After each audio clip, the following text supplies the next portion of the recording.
Assalamualaikum warahmatullahi wabarakatuh, sahabat beriman. Alhamdulillah kita berjumpa lagi di episode 2 kisah seorang guru ngaji yang mengajar di surau gaib. Pak Mukmin memulai pengajian dengan memulai doa bersama. Tangannya sedikit gemetar saat mengangkat Al-Quran dari dalam tasnya, tetapi ia berusaha bersikap tenang. Anak-anak itu mengikuti doanya dengan suara pelan, tapi gema yang aneh masih terdengar mengisi ruangan. Setelah selesai berdoa, Pak Mukmin menatap mereka satu persatu. Wajah mereka nampak terlalu pucat, seperti tak pernah kena sinar matahari. Mata mereka walaupun tampak tenang, namun menyiratkan sesuatu yang sulit dipahami. Pak Mukmin berusaha tenang, dan ia mulai mengajar surah Al-Fatihah, dan anak-anak itu mengulang setiap ayat yang dibacanya. Dan ketika pelajaran berlangsung, tiba-tiba angin kencang berhembus dari celah-celah kayu surau. Lampu Petromax yang tergantung di sudut dinding juga bergoyang. Pak Mukmin pun berhenti sejenak menatap ke arah pintu yang terbuka karena hembusan angin. Tiba-tiba satu anak bertanya dengan suara yang datar, "Pak, apakah Anda tidak takut?" Pertanyaan itu membuat Pak Mukmin terkejut. Ia menoleh ke anak itu dan tersenyum. "Tidak, Nak. Kenapa harus takut? Kita di sini belajar mengaji, dan Allah Maha Penjaga dan Pelindung buat hambanya," jawabnya.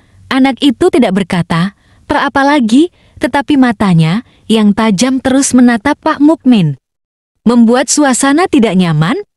Beberapa saat kemudian, suara langkah kaki terdengar dari luar surau. Langkah itu berat dan terdengar seperti seseorang yang memakai sepatu besar yang basah. Pak Mukmin menghentikan pelajarannya dan menoleh ke arah pintu. "Siapa di luar?" tanyanya dengan suara yang sedikit bergetar. Tidak ada jawaban. Anak-anak dalam surau tampak tenang, seolah-olah tak mendengar apa-apa. Pak Mukmin berusaha fokus, tapi matanya melirik ke arah dua anak di belakang. Ketika akhirnya ia memberanikan diri untuk mendekati mereka, tiba-tiba salah satu anak itu mengangkat kepalanya. Wajahnya pucat, dengan mata hitam tanpa bola mata, dan tersenyum tipis tanpa ekspresi. Pak Mukmin mundur beberapa langkah, tubuhnya mulai bergetar hebat. "Pak Guru, Anda seharusnya tak berada di sini." Anak itu bersuara seperti berasal dari kedalaman bumi. Pak Mukmin tertegun dan membuat bulu kuduknya berdiri, dan ia mencoba baca ayat suci Al-Quran dengan suara pelan dan terbata-bata. Anak itu pun bangkit dari duduknya dan bersuara lagi, "Pak Guru, mengapa Anda datang ke tempat ini? Apakah Anda yakin tempat ini adalah surau biasa?" Kalimat itu membuat udara dalam ruangan itu semakin berat. "Saya datang karena ingin mengajar, Nak. Ini amanah." Anak itu pun tertawa kecil yang suaranya seperti tidak wajar.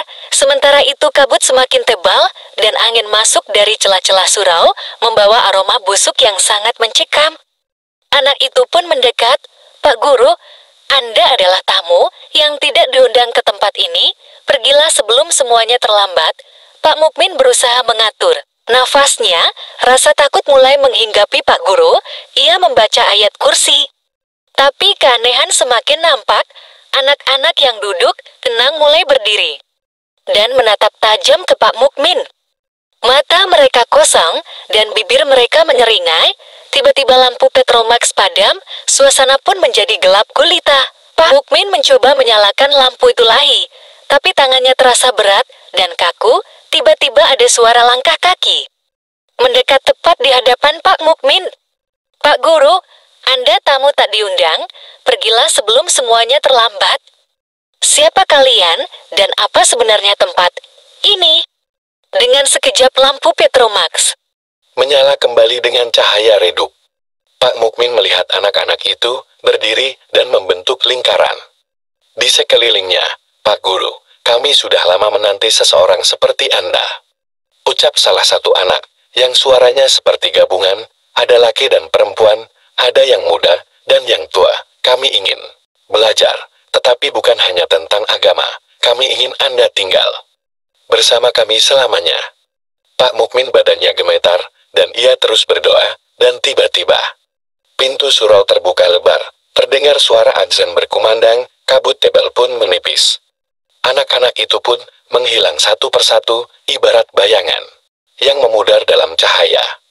Pak Mukmin terduduk, badannya gemetar, surau itu pun terlihat kosong kembali, hanya Al-Quran yang dipeluknya.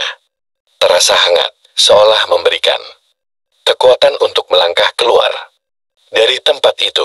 Dengan penuh keyakinan, Pak Mukmin terus melangkah dengan kaki gemetar, mencari jalan keluar dari hutan itu. Setelah beberapa waktu berjalan, Pak Mukmin melihat cahaya dari kejauhan. Ia merasa lega, karena itu adalah sinar matahari yang menandakan bahwa itu jalan keluarnya. Namun semakin ia mendekat, cahaya itu tampak berbeda, bukannya terang keemasan seperti sinar matahari.